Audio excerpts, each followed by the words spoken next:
د بلی ملګری ته پوس کړ دی چې د یو کس خواته نسوار پروش وي دغه سره روټي کنډیوالي کول جایز دي کنه. نسوار خرڅول حرام دي، دا ناجایز دي او دا خمون په بصیرت سره ویو. رسول الله صلی الله علیه وسلم هغه فرمایلی دی، حدیث ابو داود کې راغلی به اسناد صحیح، ماسکر منه الفرق فملء الكف منه حرام. کم شي چې یو فرق نشکې نو یو چونګم دغه نه حرام دی. نسوار چې کم دی دا یو چونګ سړی خ پوره نشکې نو یو فرق هغه 6 کیلو د 6 کیلو سړی وجني، دا منګه خو بصیرت سره ویو چې دا حرام دي. نو کله چې هر کله دا حرام شو نو قانون دار حدیث صحیح کې راغلی دی، ابن ابي شيبه وغيرها نقل کړی دی، ان الله اذا حرم شيئا حرم ثمنه. الله چې کله شی حرام کې دغه پیسې حرام دي. نو دین سوار پروش والا کبل هیڅ قسمه مدن نه او داغه بیا ستاسو رانډیوالي کې د قد نسوارو دغه مدن دی نو د سره رانډیوالي کول دا جایز نه دي. د یو ملګری ته پوس کړی د چې کله سړی نوی تر پاتې شي چې زبې د ماسوتن د تهجد سره دا وکم او بیا را پانس یو ته پاتې شي نو دا ویتر د دې په قضا څنګه راوړي؟ جواب دا دی چې کله سړی نوی تر هغه پاتې شي نو په دې کې صحیح حدیث ابو داود موجود دی. رسول الله صلی الله علیه وسلم فرمایي، من نام عن وتره او نسيه فليصليه اذا ذكره. سوچي وته پات شو د وترونه آیات ير شو نو ودی کی چې کم ټیم کې وتور پیاج شو. دا پکې صریح روایت دی او په دې کې د بعض علما قول کمزور دی چې هغه ورچانه وتر پاتې شو نو بیا به د ورځ هغه جفت کې دا قول بالکل کمزور دی انتهایی، بلکې دا خو به وتر نشو. په حدیث کې داري چې ته چانه وتر پاتې شو نو کم ټیم کې چر پاتې د کم ټیم کې ور پیا شو په اخر ټیم کې بیا دغه قضا راوړي. لہذا حکم هم دقه دی چې کله سړی سحر را پاسې دو او ټیم متشتره جمع ته لاول وتر وکي بیا د سنت وکي خپل او بیا د جمع وکي او کبل فرض جمع تیار ده چې به د غین رسو وکي. بل ملګری ته پوس کړی دی چې خزه پاغه او غسل کولای شي کوم چې د خاوند نه باقی پاتې شوی د جنابت د غسل نه نو دا کولای شي کني شي کولای. جواب دار چې خزه پاغه او غسل کولای شي چې کوم د خاوند نه پاتې شي بل اتفاق په دې کې صحیح اختلاف نشته. اختلاف صرف په یو کې و غدار چې د خزه نه وو پاتې شي چې هغه غسل وکړي د جنابت نه خاوند به غسل کولای شي کني شي کولای. نو په دې کې تحقیق دار چې په ابتدا د اسلام کې دا حکم وو چې خزه بعد خاوند په زیاتی بو باندې غسل لکي او خاوند به د خزي په زیاتی بو باندې غسل نه کوي، لیکن دا نه به منسوخ شوی. دا دلیل په حدیث میمونی رضی الله عنها چې کوم په بل المغرام کې حافظ ابن حجر نقل کړي، سنن ابي داود کې هم ده چې یو پیر نبی صلی الله علیه وسلم کور ته راغی او میمونه رضی الله عنها داغه کور ته راغی یو خانه کو نو پای کې وب پرتی نبی صلی الله علیه وسلم دای نه ودس کاو. نو میمونه رضی الله فرمایل وته یا رسول الله اما خر دین غسل کړي او حال لري ز جنوب وما. نبی صلی الله علیه وسلم فرمایل ان الماء لا يجنب بن جنب کیږي. دا حدیث دلیل په دې باندې چې مخکې نه منسوخ تا او طریقه استدلال تدارک چرتا مخکې نه راغلی. نو میمونی رضی الله عنها نبی صلی الله علیه وسلم ته فرمایلی چې یا رسول الله ماته غسل کړو ز جنوب وما. هغه ته مخکې نه معلومه و چې نبی رسول الله دا سیمنه کړی دا چې لا يغتسل الرجل بفضل المرأه ولا المرأه بفضل الرجل. خزب سړی په زیاتی بو باندې غسل نه کوي او دارنګ خزب سړی به کم دی د خزب په زیاتی بو غسل نه کوي او خزب سړی په زیاتی بو باندې غسل نه کوي. نو لہذا دا حدیث دلیل شو په دې باندې چې دا نه منسوخ تا. نو بالکل زنانه د سړی په زیاتی بو باندې غسل کولای شي او د سم به کولای شي او سړی کم دی هغه د زنانه په زیاتی بو باندې غسل او دارنګ یو دس کولای شي. د بلې ملګری ته پوس کړ چې یو سړی بیا د سمونځو کې په هیر باندې او بل ټیم کې هغه تور پیاج شي د مسلمان بیا د سکړې دي څه حکم دی؟ جواب دار چې دا به بیرته د منځ راګرځي او دلیل هغه دار چې رسول الله صلی الله علیه وسلم فرمایي، حدیث مسلم کې راغلی، لا يقبل الله صلاة بغیر طهور. الله نه منځ نه قبلې بغیر د اوداسنه. لہذا کوم چې بغیر د اوداسنه منځ کړي دی نو دا قبول نه لشي، قبول نه بیرته راګرځول شي. عمر بن الخطاب رضی الله عنه هغه خلکو ته منځ کړي د سحر او پته وته نو او بیا د سکړو په حالت جنابت کې روس او تور پیا شو نا وخت ټیم کې نه به خپل ځان مزرا وګرځاو. البته خلکو ته نه دی ویلي ځکه خلکو مونږ غا شوی دی، لیکن خپل مونږ یې بیرته راګرځول دی، دا اجماعي مسله ده. د ملګری ته پوس کړی دی چې شی په قرض ګران غستل او په نقد باندې اذان خرڅول د بار کې تفصیلی جواب راکړي. دا مسله اختلافي وروډي روغده مسله ده او د دې مسلې موږ تحقیق هم شروع کړی ان شاء الله تعالی. په دې کې دوه رائے د اهل العلم دي، د اکثر علما رائے دار د ائمه 4 رایم ده چې یو شی په نقد باندې غرضان سره خرڅي او په قرض باندې غران خرڅي نو دا جایز ده. او دغه دلیل یو حدیث ته په دې سنن کې نقل لې چې عبد الله ابن عمر رضی الله عنه فرمای چې ماته نبی صلی الله علیه وسلم حکم وکړ چې ته سورلی کمی شوی او د صدقې د خانو پورې ته نور خان والا jihad د پاره دغه فكنت اخذ البعير بالبعيرين ما به یو چې کوم دی په دوه خانو باندې اغسته ان ګوره یو چې کوم دی هغه په دوه خانو باندې په دیوجه اغستل دي چې غنیسیاو چې څو پورې د صدقې هغه خان نه راغلی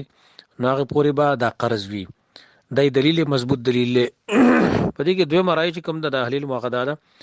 چې دا سیرت مقررول چې دی وشي باره کې سودا سی و چې په نغد یالي نو ارزان او چې په نسیه باندې اخلي نو ګران وې دا سود دی او دلیل په دې باندې حدیث ابو داود دی من باع فی بیعتین فلو او کسهما او الربا چا چې په یو سودا کې دوه سوداګانې وکړي نو هغه به کم ریټ اخلي او که زیات یې واغستو نو بیا به سود اخلي او بل عقلی دلیل هغه دار چې دا پیسې چې د زیات اخلي په دې نسیا کې نو دا اصل کې د وخت په وجبانی اخلي د دې ټیم په وجبانی اخلي او د قمانه د سود دا چې سړی د مثال په تور باندې هغه چاله پیسې ورکي چې دا پیسې والو مال او پلاني تاریخ باندې بیرته واپس راکړي او کچرته پلاني تاریخ را او معین تاریخ راغی او دا سړی ول پیسې نه ورکي او تو چیرې زخیر دی روس به راکې خو مال او بس به زیاتی راکې نو که په مقرر ټیم باندې ورکول نو پیسې پورا اخلي او که مقرر ټیم باندې نه ورکړي به بس پیسې زیاتی اخلي کنه د قمانه د سود د په دې کې متحقق کیږي یعنی د نسیا چې کم دی د دې کې د زیاتی پیسې دی چې اخلي د وخت د وګدوالي په وجه باندې اخلي او د وخت د وګدوالي په وجه باندې پیسې اغستل د بینه معنا چې کم دا نه د سود ده نو ګوي کې د شوا چې مثال په تور باندې موبایل له ما سره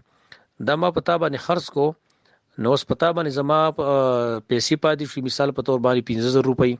15000 روپۍ د موبایل قیمت ته پتا باندې سبا زما باندې زما لازم شي چې ته بیا راکې لیکن تاسو سره په حال نشته او چون کې ته زمانہ لګ وخت غواړي چې ما تلک صبر وکا نو دا وخت پوج باندې زه تاسو د موبایل قیمت هم سیوا کوم او زه تاسو هغه پیسې سیوا کوم چې زما خو پتا 15000 روپۍ دي خو لیکن 30 ساره نو لہذا مالا به 1000 روپۍ په سينوري زیاتی راکې شپږ زره براکې هم د قمانه د سود جوړیږي لہذا دې مسله کې احتیاط هم داري چې دا څه قسم به کول هغه جایز نه دي بلی ملګری تپوس کړی دی چې د کال په شروع کې د خلک هالو یا هلو وای سلام نمخ کې نو دا څه کول جایز دي کنه دا طریقه بالکل غلط ده بلکې په اسلام کې موږ دا طریقه خودل شي وا چې منګه کله خبري شروع کول الاول بالسلام کو السلام قبل الكلام سلام مخکې د خبرو نه او دا خو د انګريزانو طریقې دي چې هغه سلام په زبانه هالو یا هلو وای او بعضی کسانو هم اوریدلې دي موږ ته خو په خپل معلومات نشته چې هالو یا هلو دا د جهنم صفت دی چې جهنم ته لیکي جهنمی ته لیکي لہذا دین ځان ساتل پکار دي او السلام علیکم ورحمت الله وبرکاتہ دا خسته الفاظ دي د نبوي تحفه ده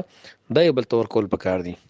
د بل یو ملګری تپوس کړي خداو ک تپوس ته غدار چې د روجر پاکستان سره نیول پکار دي کنه د سعودي عرب سره نیول پکار دي په دې کې د لدی صفت ویم شته وي دا مسله ډېر اختلافي مسله ده په امت کې تفرق او انتشار پیدا کړي دي او حتی چې اهل الحديث علما هم په خپل منځ کې مختلف دي څوک کوئی سعودي سره نیول پکار دي څوک د پاکستان سره نیول پکار دي په دې کې موږ به دومره ویو چې د تفرق او د انتشار او د اختلاف نه ځان ساتل پکار دي نو د خپل ملک سره روزنی ول پکار دي د دې لپاره چې تفرق او د اختلاف نه سره ځان بچ کی خو صرف د اختلاف په دی وجه باندې جوړ شوی دی چې زمنګ د ملک چې کوم هلال کمیټې دا نو اغي د روزي او د اختر د میاشتې د خاص اهتمام نه کوي بلکې په یو تعصب باندې بنا دي او خاص کر د پښتنو ګوي په دې کې نه معتبر کوي نو د اختلاف چې د خلکو جوړ شوی په دې وجه باندې چې په سعودي باندې اعتماد خلک ډیر کوي او سعودي چې کوم نه اغي د روزي ډیر اهتمام کوي او خلکو په غیبه باندې اعتماد ډیر دی نو ځکه د غي سره به روزنی سي چې دلته دیو ګوي نه قبلې او خاص کر پښتنو باندې به بدنامي ډیر زیات لګي وي دی دروغ وي د ټول شهر د هلال کمیټې نه وران دي نو ځکه د خلک کوشش کوي چې سعودي عرب سره د روزي ونیولې شي چې هغه اهتمام ډیر کوي نو منګ ویو چې اثر کې زموږ خپل رائے امداد چې د سعودي عرب او د پاکستان یو شانت روزه ده ځکه دی په منځ کې دومره غټه فاصله نشته صرف 2 غنټې فرق دی دا زموږ خپل رائے ده او بلکې د جمهور علماء رائے ده چې دا اختلاف د مطالعه له اعتبار نشته او خاص کر د احناف نو پکار خدا غوا لیکن چون کې د تفرق او د اختلاف خبره ده نو موږ یو چې هر یو د خپل ملک سره نيسي او روزه نیم دغه سره نسی اختر دیم کوي د لپاره چې د تفرق او د اختلاف د دین ځان پکې وساتل شي.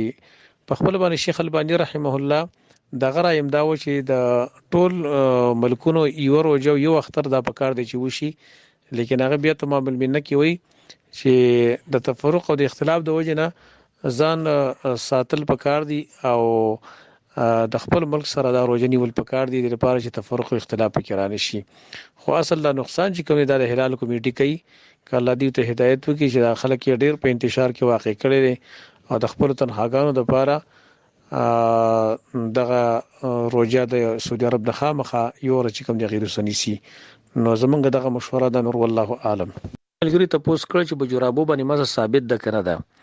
جواب دار چې بجورابو باندې مزه بالکل ثابت ده، دا په اتفاق د علماء سره ثابت ده. موږ د سیوی په اتفاق د علماء سره ثابت ده، کغه احناف دي که شوافی دي که مالکیان دي که حنبلیان دي که اهل الحديث که اهل ظواهر دي، ټول دا وري چې بجورابو باندې مزه شته، لیکن اختلاف صرف په شرایطو کې دی. نو احناف چې کوم دی یو ځان خپل شرایط وي چې یاره لاندې به چمړه لګیدلی بار به چمړه لګیدلی یا 2-3 میله پکې او مزل کیږي دارنګ په خپل باندې بودريږي او به نه راکاږي وغیرہ، دا شرایط ویلي دي. بعض علماء کې دا شرایط نه وي، نو اختلاف صرف په شرایطو کې په نفس ثبوت کې ټول اتفاق دی. موږ ویو چې په دې باندې اجماع د علماو د لکه امام ابن القطان الفازي هغه ذکر کړی په الاقناع کې چې پاغه جرابو قرته مسنه کې چې کوم جرابې دومره نری چې هغه شفاف وي. شفاف دا معنی چې دا غي کې د خپخ کار کیږي، نو په دې باندې اجماع د علماو قائم دي چې په دې مسنه کې پادې شنوري جرابې چې هغه شفاف نه مرخ په کې نخ کار کیږي او خلک یې د ګرمایش لپاره استعمالي عام طور باندې نو پاغي باندې مسکیږي. او دا کم شرایط چې ول خلک ذکر کوي چې لاندې بچمړې بار بچمړې دا خو بیا موزي شو دا جرابې نه دي. او په عربی کې جورب چې کوم د لفافه توري جلته ویل کېدلی شي کوم شي چې د خپې نه را چاپیر کړي شي، کاغه د کپړې نه کاغه د وړې نه کاغه د سلیکو نه، د ټول ته جورب ویل کېږي کدا په لغت په کتابونو کې نقل لي. او په دې کې احادیث هغه موجود دي، حدیث مغیر ابن شعبہ رضی الله عنه، ابو داود، ترمذی، نسائی وغیرہ ابن ماجه کې نقل لې او دا غیر سندونه نورم دي. او د 14 صحابه کرام عمل په دې کې نقل لې، امام ابن المنذر الاوسط کې نقل کړی دي، امام ابن القیم رحمه الله تهذیب السنن کې نقل کړی دي. لہذا جرابو باندې مسا هغه ثابت ده په دې شرط باندې چې خپل کې نخ کار کیږي هندو مر نری نه. او په دې کې دا شرایط مقررول چې را د ابوبن راکاږي او دومره مزل وبکیږي، نو دا شرطونه نه الله بیان کړي نه رسول بیان کړي او نه دا شرط صحابه کرامو ثابت دي. ملګری تاسو کړه دې چې کله زمونږ کوم زما په مانځ کې جبه سختيږي او چې کله مونږ وایم نو په سر باندې در جوړي څه اسانه طریقه تر اوخای. ملګری دا مکسته ډیر استغفار واړي، په استغفار سره الله کارونه اساني او دارنګي مونږ دی په سنت طریقه باندې کوي. اصل کې دا شیطان طرف نه دا حرکات راځي، دا وسوسه راځي، او بل لا حول ولا قوه الا بالله، لا حول ولا قوه الا بالله، دا الفاظ دی بار بار وي، ان شاء الله دا مسله به ختم شي. خو بار بار دا مجاهده کوي، دا کوشش ټکی در شیطان طرف نه وسوسه او انسان د مخه ترازی دا انسان د منځنه منع کوي. او دا اصل کې هغه احساسي کمتري چې وته لري هغه په انسان کې پیدا شي، بلکې چې بهر سړی کله روغ رمټوي او دا غجب خچلېږي نه په منځ کې ولی بنديږي. دا اصل کې د شیطان وسوسه او دغه د سیسي هغه خلک موقع ور کوي ځکه دا مسلې وته پیخيږي. نو کله مجاهده وکړي او درنګ استغفار ډېر واړي، لا حول ولا قوه الا بالله در ډېر وي او د الله نه دعاګانې کوي چې الله په ما باندې رحم وکا او دې مشکل نه خلاص کا. پوری تاسو کړ چې دا منصور نوم څنګه دی؟ منصور نوم دا بالکل صحیح دی او دا ډېر سلف نوم دی. منصور ابن المعتمر او دارنګ منصور باچام در شوی په بخاری مسلم کې ډېر راویانو نوم منصور چې کوم دی هغه تر شوی دی. منصور معنی مدد وسکړی شوی دی، دا تفاعلی الفاظ دي. نو دا نوم د سلف علماء او د غیمشتري او دا بالکل ثابت دی، په دې کې څه ممانعت هغه نشته. ملګری یو تاسو کړی دی د مسجد د امام په باره کې هغه سوال خوګ سوال لغه بعض الفاظ په کې دلته مناسب نه چې مونږ ذکر کو. خو دغه سوال حاصل دا دی چې د مسجد امام ته خلک وایي چې تبا مخ کې راځي په خپل ځبانه بکینی او چې کله اقامت اخره تحیر الفلاح ته ورسېدون په دغه وخت کې به تاسو ته مقتدین دا پاتېږي به تکبیر وایي. نو زما سوال دار چې د په حدیث کې ذکر راغلی کنده راغلی؟ جواب دار چې د سې طریقې ذکر په حدیث کې نه راغلی، بلکې په حدیث کې دا سره راغلی دی رسول الله صلی الله علیه وسلم هغه با په خپل ټیم باندې مسجد تراوتو نو صحابه کرام هغه ته دا حکم جاری کړو لا تقوموا حتى تروني، تاسو به نه پاسيږئ سو پورې ز تاسو لیدلې نو ما. نو بیا به بلال چې کله نبی صلی الله علیه وسلم هغه کور نو ولید چې راووته مسجد ته روان شو، نو هغه پاسې اقامت به شروع کو. نو رسول الله صلی الله علیه وسلم چې څنګه جمعه ته داخل شو، نو صحابه کرامو پاسېدم. لہذا بده کې چې کله امام د بهر ناراضي نو مقتدیان به انتظار او تکي ناس پي نه به پاسيږي. چې کله هغه په راننه وته مسجد ته نبي با مؤذن پاسي اقامت وکي او خلک چې امام کلوي نو بس بیا پاسيږي. پاتې سوچ چې کله په مسجد کې دنه امام دی نو پای کې په حدیثو کې څه خاص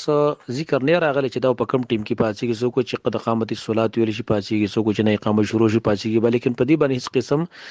دلیل نشته. بده کې صحیح خبره د امام مالک دا چې بس دا خلکو ته سپارل شوی چې څومره غي ته اساني په کم طریقه باندې غي ته اساني نه غي پاسيږي. نو امام کا مخ کې پاسيږي که مقتدیان مخ کې پاسيږي نو د کې څه فرق نشته لري. البته دغه مخ کې صورت هغه جدا دی. خه طریقه په کې دار چې بس مؤذن کړه اقامت شروع کی نو په دغه ټین کې امام د مخ کې شي او خلک چې کم دی غړي ودري کې او سپونه دي برابر شي. غری ته پوس کړ دې چې کله سړی په سفر کې او په د باندې غسل فرض شي او دته تکلیفي نو آیا د غسل رسته کول شي داسې حالت چې پای کې ته سہولت میلاو شي. جوابدار چې کله په سړی باندې غسل فرض شي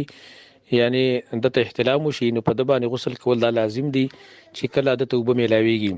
نو کله ګرمۍ موسمي نو بیا خو په هر حالت کې په د باندې غسل لازم دي چې کله وبد ته میلاويږي. او کچرته وبو ته نه میلاويږي چې به تیمم وایي او کچرته د یخنۍ موسمي او وبد ته میلاويږي نو بیا کچرته د وبو د ګرمولو پروګرام وو نو بیا به د وبو ګرمۍ او غسل بکی په اساس باندې رسکې بینه. او کچرته د وبو د ګرمولو پروګرام نو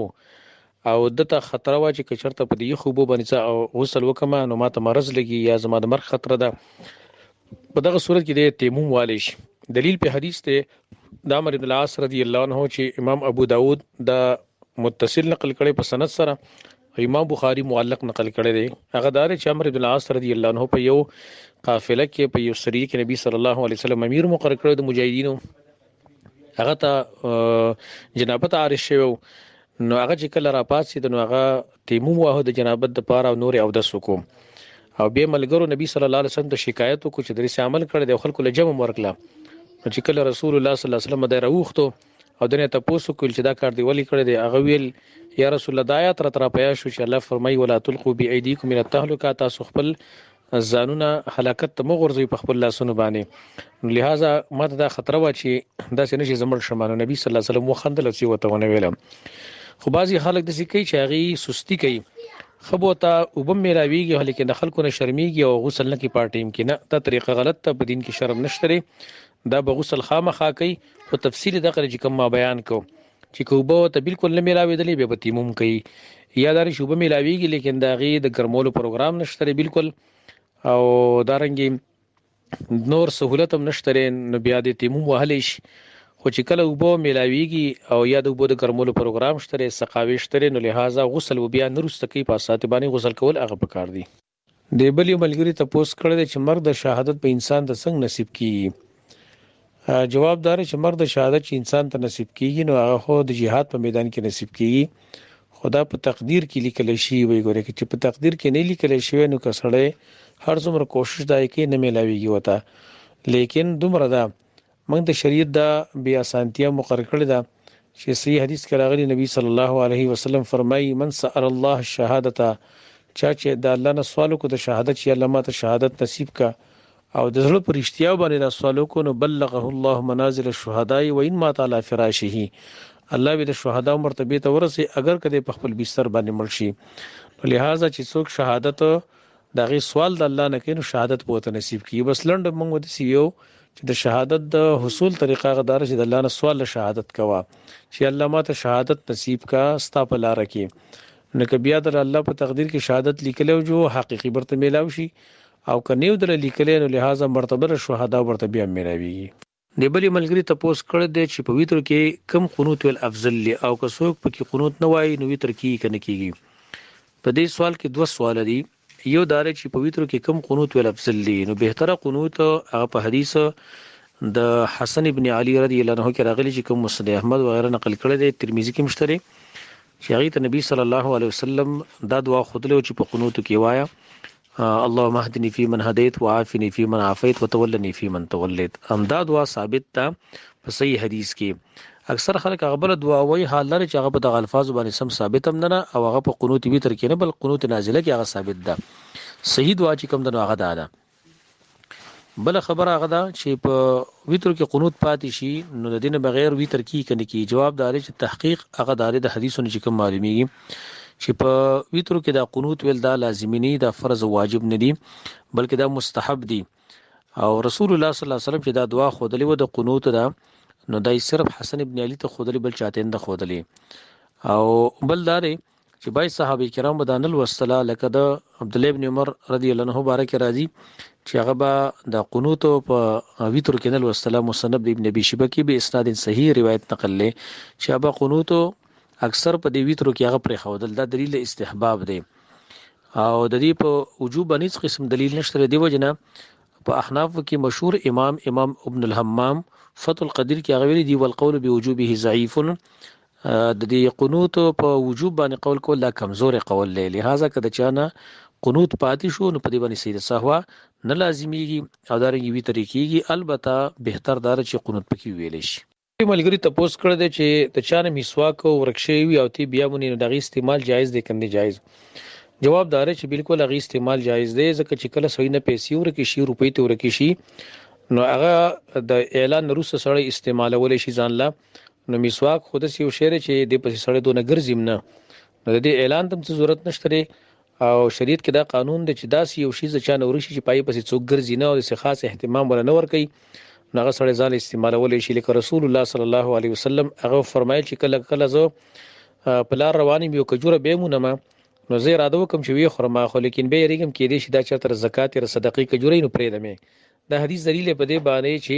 داسې معمولی شی څوک بیا مونی نو دا اعلان ته ضرورت نشته او سره ځان استعمالول شي. نقشان میسواک هم سره ځان لا استعمالول شي. بل یو ملګری ته پوس کړی چې یو زنانه واده شي یو میاش با چې د عمل شي نو مہر به د خاون کور اخلي کده پلار د ډېر هم سوال له او په دې مسله کې ډېر خلک هغه به احتیاطي کوي. هغه چې کله یو زنانه هغه واده شي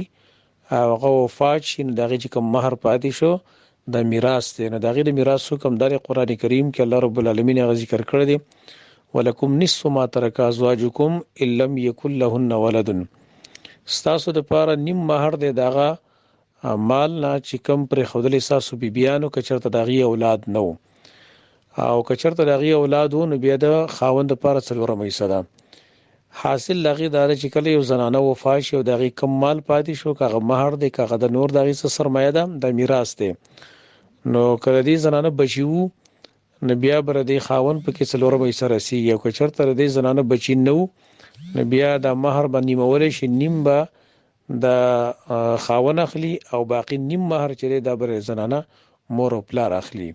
او کچرته ری زنانه بچیو نو بیا به د خاوند څلورمه حصہ اخلي باقی دریمه حصہ چې کوم دا درې حصو کې پای کې بیا شپږمه حصہ چې کوم د مور پلار اخلي اولی ابي لكل واحد منهم السدس په بنا باندې او باقی چې څومره مال پاتې شغه به د غید بچو په خپل منځ تقسیمي لذکر مثل حظ الانسان په طریقه باندې.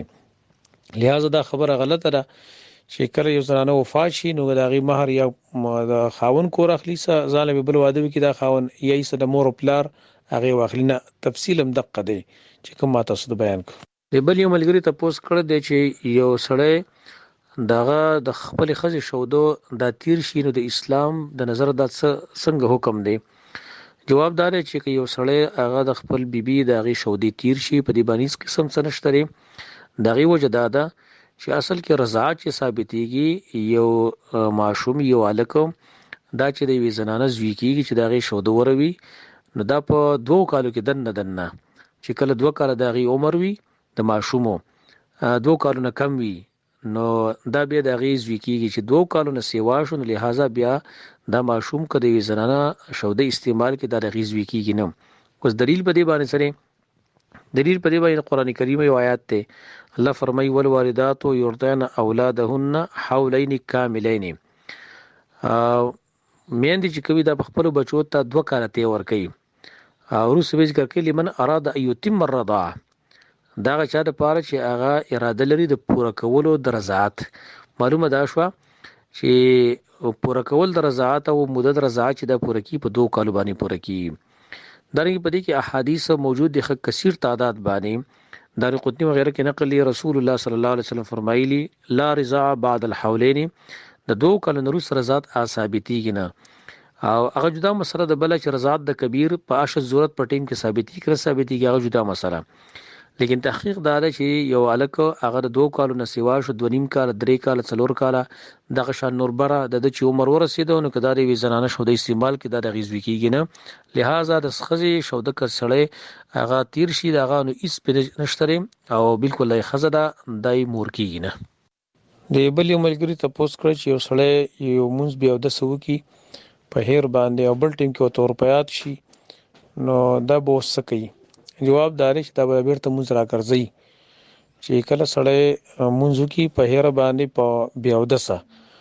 نو دا مونږ نه لري چې مونږ زنده شي د لحاظ دا خپل مونږ بیرته را ګرځي. دلیل په دې باندې حدیث د بخاری مسلم دی رسول الله صلی الله علیه وسلم فرمایي لا يقبل الله صلاة بغیر طهور الله بغیر دا داسنه مونږ نه قبلای نو کدا په هیر باندې وي او کدا قصدن وي قصدن خو سخت ګناه ده حتی چې بعض علما په د کفر فتوا لګوري چې زو قصدن به د سمونځ کوي او هر چې په نسیان باندې نو کچرته د مونږ په نسیان باندې په ير باندې به د سکړې بیرته مونږ اغرا ګرځي صرف ګناګار نه دی. او دارنګي عمر بن الخطاب رضی الله عنه یو پیر خلکو ته جمع ور کړی و امام بهقي د حدیث نقل کړی دی او بیا ورته روسته اورپیا شو روسته ولیدل چې په کپړه باندې منی پرتا و نو هغه خپل مونږ بیرته راو ګرځاو خلکو ته امر نه وکړ ځکه چې دای مونږ شوی وو لیکن د مونږ بیا د سکړه نه بیرته خپل مونږ هغه راو ګرځاو دا اتفاقی مسله ده. ولی ملګری ته پوس کړی چې رضاعت د پسوزل ته ور کول سره ثابتېږي دا مسله اختلافي مسله ده. موږ ته چې د حدیثونو کوم تحقیق معلوم دی نو هغه دا دی چې 15 ځل یو ماشوم ته مور ته ورکی یو زنانه نو دا د غي مورکی د ماشوم او د ماشومې زوی کیږي 15 ځل. دلیل په دې باندې حدیث صحیح مسلم دی د عائشه صدیقه رضی الله عنها هغه فرمایي چې لاول کې قران کریم کې د آیات نازل شوی او چې لس کرته یو زنانه ماشوم لته ورکی نو دا د غي مورکیږي بیاغه منسوخ شو او 15 کرت هغه حکم راولېګل شو او رسول الله صلی الله علیه وسلم هغه وفات شو دا آیات بل وسره کېده